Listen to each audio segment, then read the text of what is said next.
Gradey Dick is a potential top 10 pick in the 2023 NBA draft. This is Floor and Ceiling, let's break him down. At around 6'7", Gradey Dick has great size to play the 2 or the 3. He was a lights-out, knockdown three-point shooter at Kansas, but Gradey can definitely do more than just shoot the 3. He averaged 14 points as a freshman, showing plenty of versatility, craft, and skill attacking closeouts. All season long, Dick showed off his repertoire on what he could do off the catch. He's much more than a three-point shooter. Dick displayed that at previous levels before college as well, but I think it makes the most sense to start there, since it's the 3 that really unlocks the rest of Dick's game. 52% of his total shots this season were from the perimeter. Dick made his trays at a 40% clip, taking more than 200 attempts all season.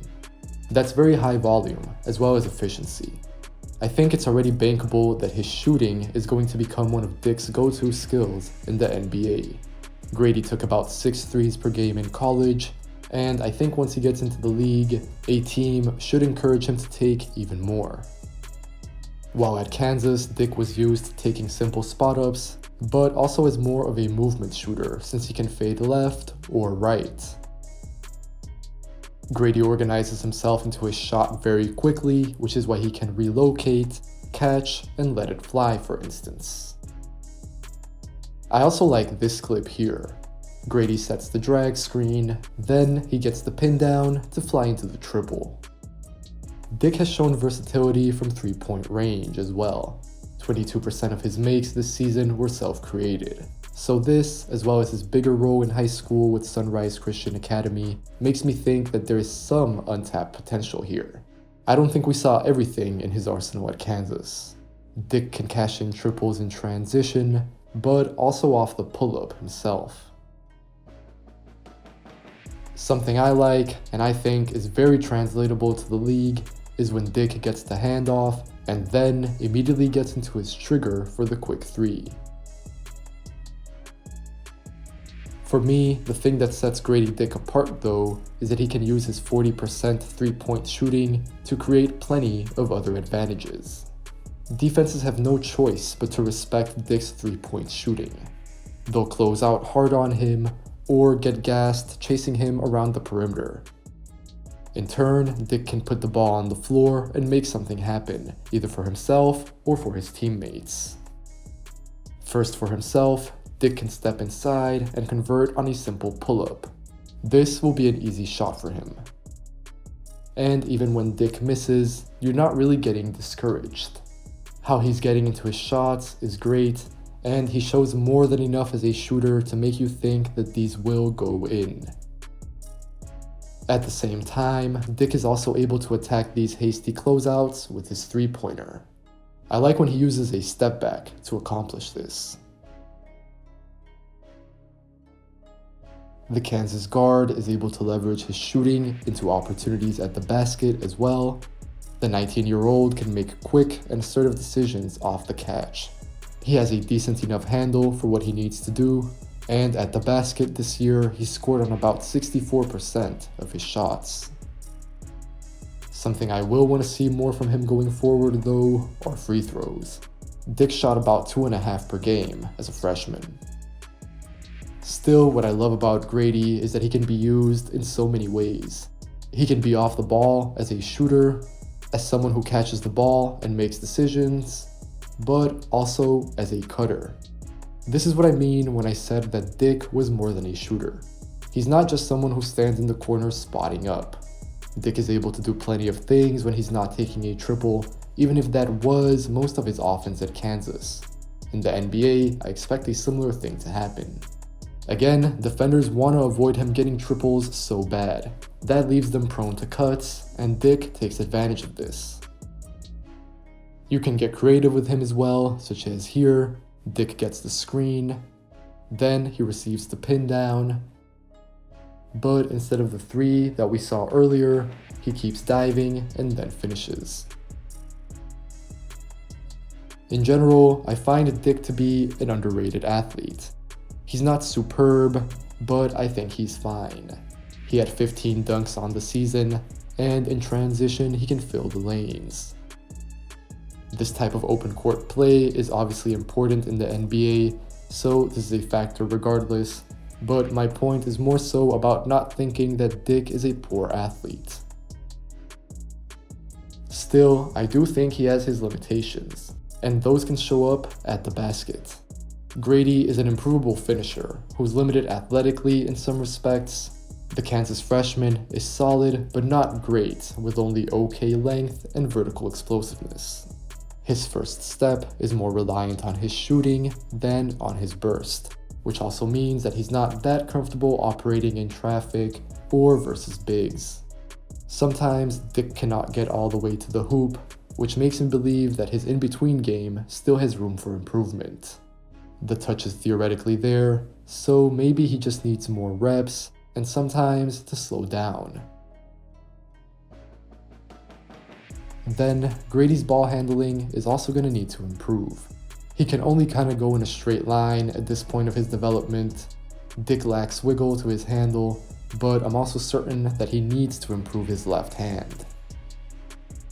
Whenever defenses force him to go to that side of the floor, Dick no longer looks as comfortable attacking closeouts or putting the ball on the ground. His limited handle also puts a floor to his pull-up shooting at this juncture. In general, Dick has the means to be a great shooter. He's quick, repeatable, accurate, and he uses his size really well at both guard and wing. However, he's not really the type to chain moves together and then rise into his pull-up. At Kansas, he was still getting set up most of the time, and in particular, I want to see Dick keep working on pulling up out of screens. This is a very valuable shot for guards in the NBA. I also think it's fair to ask what Dick can bring to a team offensively in high volume if his three ball isn't falling. To clarify, this is not about an absolute worst case scenario where his shot suddenly breaks or something like that. It's more so about the limitations on Dick in an important game, for example, if he goes on a cold streak.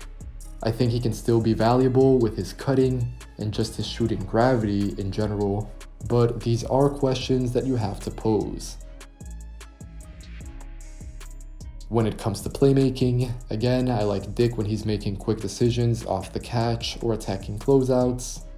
Dick is capable of putting the ball on the floor for a couple of dribbles and then making the correct read. In terms of NBA translation, he really encourages me with this sort of stuff. And what we talked about earlier with his cutting comes into play here as well. What all of this shows to me is that Dick has feel and he's capable of making the right pass while on the move. This has also shown up at times in more of a stationary half-court setting. The Kansas guard averaged less than 2 assists this season, but I think he's an alright enough passer. This wasn't really his role this season. Importantly, he didn't turn the ball over too much despite having to make a lot of decisions.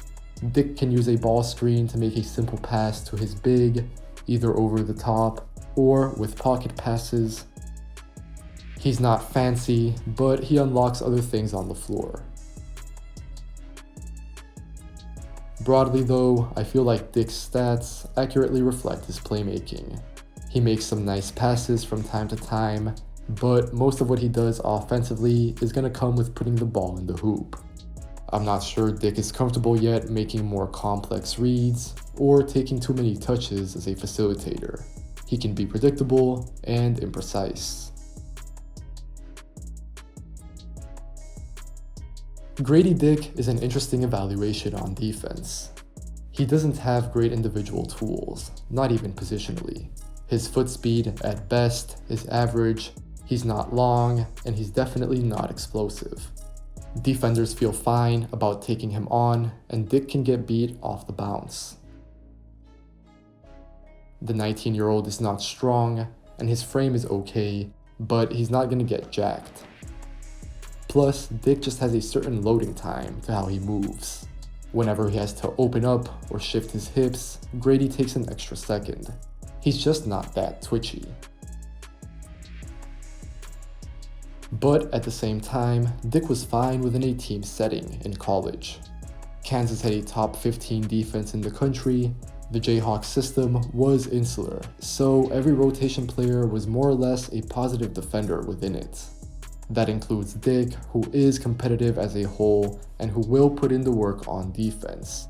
It's just that he has some athletic limitations that he cannot overcome. Still, Dick got 52 steals in 36 games. He can add value with his 6'9" wingspan, competitiveness, and awareness. He's got that loading time we mentioned, but Dick leverages his size well, especially against smaller defenders. Really, I think what this means is that Gradey will be alright as long as he has the right pieces and system around him.